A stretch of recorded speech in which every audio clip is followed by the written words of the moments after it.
Lahore high court ने Pakistan Tehreek-e-Insaf (PTI) की 14 अगस्त को मीनार पाकिस्तान जलसे की इजाज़त की दरख्वास्त पर समाअत करते हुए डिप्टी कमिश्नर की रिपोर्ट की रोशनी में दरख्वास्त निपटा दी।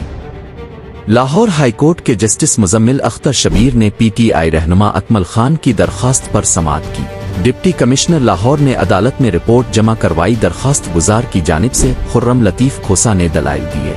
वकील ने मुअक्किफ़ इख्तियार किया कि जलसा करना हर सियासी जमात का आईनी और जमहूरी हक है।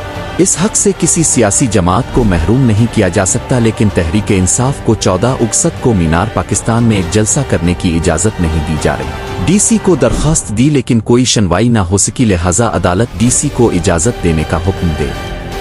दौरान समाअत डिप्टी कमिश्नर लाहौर की जानिब से वकील हबीब अल्लाह ने अदालत में रिपोर्ट जमा करवाई। रिपोर्ट में कहा गया कि 14 अगस्त जश्न आज़ादी का दिन है और मुख्तलिफ इलाकों से शहरी मीनार पाकिस्तान आकर नेशनल डे मनाते हैं। लॉ एंड ऑर्डर की सूरत हाल के बाइस जलसे की इजाज़त नहीं दी। इससे कबल पीपल्स पार्टी और इस्तेहकाम पाकिस्तान पार्टी ने भी इवेंट्स की दरख्वास्त दी थी। अदालत ने डिप्टी कमिश्नर की रिपोर्ट की रोशनी में दरख्वास्त निपटाते हुए करार दिया कि दरख्वास्त गुजार चाहे तो नई दरख्वास्त दायर कर सकता है।